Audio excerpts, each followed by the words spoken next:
Naantala man ng bahagya, alam nating darating ang tamang panahon para rito. And today is that day.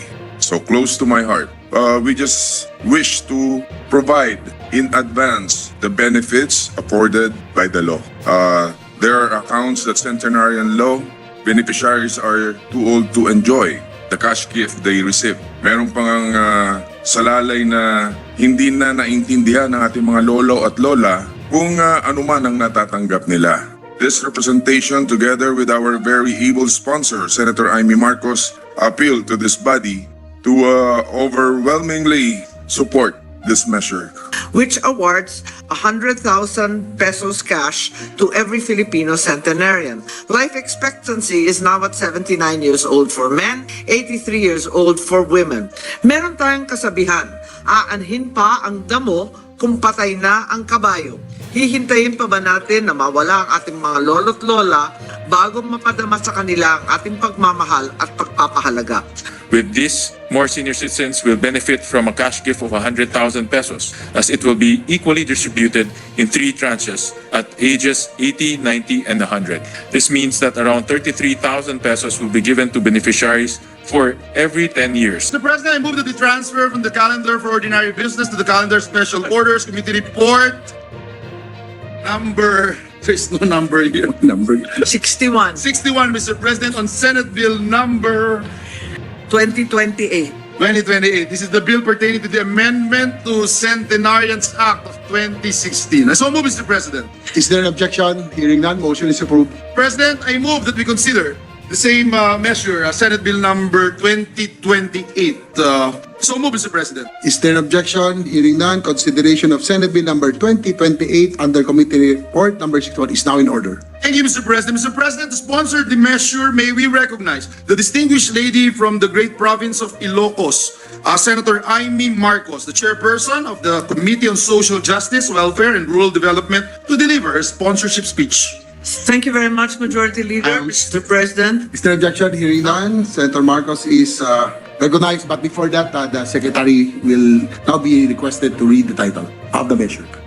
An act expanding the coverage of the Centenarians Act of 2016, amending for the purpose Republic Act number 10868 and providing funds therefor. Majority Leader? Yes, Mr. President. Mr. President, I move that we recognize the sponsor of the measure, Senator IMEE Marcos, our chairperson of the Committee on Social Justice, Welfare, and Rural Development, to deliver her sponsorship speech. Senator IMEE Marcos is recognized. Thank you very much, Majority Leader. Mr. President, my dear colleagues in the Senate, today I submit to this chamber committee report number 61, sponsoring herewith Senate Bill number 2028, entitled An Act Expanding the Coverage of the Centenarians Act of 2016, amending for the purpose Republic Act 10868 and providing funds therefor. Our senior citizens are an integral part of our society, their hard work having shaped the country as we know it today. Even in their late years, they continue to make a significant contribution to the labor force, to their families, and to the state. Recent statistics, well cited by our minority leader and author of this measure, however, show that many elderly Filipinos do not reach the age of 100 and are hence unable to enjoy the benefits and privileges of the widely celebrated Centenarians Act of 2016, which awards 100,000 pesos cash to every Filipino centenarian. Life expectancy is now at 79 years old for men, 83 years old for women. The rising cost of living and healthcare expenses have made it very difficult for our senior citizens to afford basic necessities and the expensive medications and procedures of heart ailments, diabetes, kidney failure, and other age-related disabilities. They also face mental health issues such as depression and loneliness, not to speak of the neglectful and sometimes abusive treatment of their younger family members. Meron tayong kasabihan, aanhin pa ang damo kung patay na ang kabayo. Hihintayin pa ba natin na mawala ang ating mga lolo't lola bago mapadama sa kanila ang ating pagmamahal at pagpapahalaga? Thus, to assist our senior citizens as they approach their late years, this bill seeks to distribute the 100,000 cash gift much earlier and in 3 tranches when they reach the ages of 80, of 90, and of 100. The amounts necessary for the implementation of the law shall be included in the annual General Appropriations Act and will be upgraded by the National Economic and Development Authority or NEDA according to the average annual inflation in the preceding 3 years. Sa awa ng Diyos, mabibigyan na tayong lahat ng mas mahabang buhay. Sana'y hindi natin mararamdaman ang pagkabaliwala sa ating pagtanda. Bigyan nating saysay ang mabuting layunin ng batas habang buhay pa ang ating mga lolo't lola, habang may oras pa tayong lahat. I now ask for the support of my colleagues in passing the proposed amendments, for through this expansion, it is hoped that more of our elderly population may be able to benefit from the Centenarians Act and that they be inspired to further prolong and enjoy their lives even beyond a century. Thank you, Mr. President and honored colleagues. Thank you, Majority Mr. Leader. President. Thank you, Senator IMEE. Next to co-sponsor the measures, the distinguished gentleman from the great province of Cavite, Senator Ramon Bong Revilla. I move that he be recognized, Mr. President. Senator Bong Revilla is recognized. Thank you, Mr. President. I rise today, Mr. President, to co-sponsor one of the measures closest to my heart, the amendment to the Centenarian Law. It was in the same hall in 2020 when I first pushed and fought for this measure. However, the fight was momentarily halted because of the pandemic. Naantala man ang bahagya, alam nating darating ang tamang panahon para rito. And today is that day. So close to my heart, I filed the Senate Bill number 21 as my topmost priority measure this Congress. Hindi na pagod, hindi na tinag. Because of our dear senior citizens deserve no less. Kaya nga nagpapasalamat tayo sa ating chairperson, Senator Amy Marcos, na talaga namang hinanapan at ginawa ng paraan upang maisakatuparan ang mga adikain ng panukalang ito. Hinihikayat ko kayong lahat na bigyan suporta ang ating mga mahal na senior citizens. Let us recognize and value the role that our elders play in our society. An African proverb says that those who respect the elderly pave their own road toward success. Pero tayong mga Pinoy, normal na sa ating kultura ang paggalang, pagpapahalaga sa mga nakatatanda. Hindi ito bago sa ating pamumuhay. Lahat tayo ay ipinanganak at lumaki sa aral na ang mga nakatatanda ay ginagalang, nirerespeto, pinagpapahalagahan. This legislative measure is a testimony to that special Filipino culture. We acknowledge the very laudable intent of the Centenarian Law, and with this proposal under consideration, we just wish to provide in advance the benefits afforded by the law. There are accounts that Centenarian Law beneficiaries are too old to enjoy the cash gift they receive. Meron pang salalay na hindi na naintindihan ng ating mga lolo at lola kung ano man ang natatanggap nila. Panukala lang natin na ma-advance lang sana ng mga nakatatanda upang kahit papano ay ma-enjoy pa nila ito. Habang sinusuportahan natin ang panukalang ito, kalakip dito ang dalangin matamasan nila ito sa lalong madaling panahon at maihatid natin ang tulong at kalingang damandama sa ating mga senior citizens. In view of all this, Mr. President, this representation together with our very able sponsor, Senator Amy Marcos, appeal to this body to overwhelmingly support this measure. Thank you, Mr. President. Thank you, Mr. President. Thank you, Senator Revilla. Next to co-sponsor the measures, the distinguished gentleman from the city of Valenzuela, Senator Sherwin Gatchalian. I move that he be recognized, Mr. President. Senator Sherwin Gatchalian is recognized.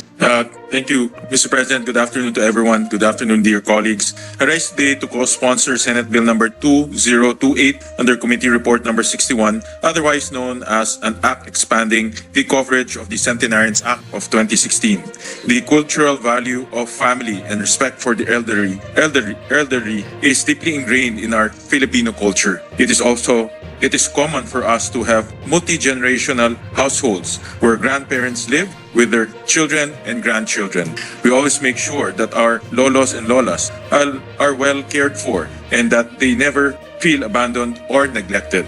Even in our local communities, we all know that it is too heartbreaking to see elderly people surviving on the streets. That's why in Valenzuela, for example, we established Bahay Kanlungan to serve as a home for abandoned senior citizens residents. In fact, with our intent to replicate this initiative nationwide, this representation filed Senate Bill number 950, known as Homes for the Abandoned Senior Citizens Act of 2022, which seeks to provide a framework for other local government units to address the plight of a more vulnerable sector of senior citizens. As we push for such transformative steps for our senior citizens, there is no denying that we wish our aging loved ones could stay with us forever. Unfortunately, as much as we want to, living to reach 80, 90, or even 100 years is quite rare in our country. According to the latest data of the World Bank, the average life expectancy at birth in the Philippines is 72 years.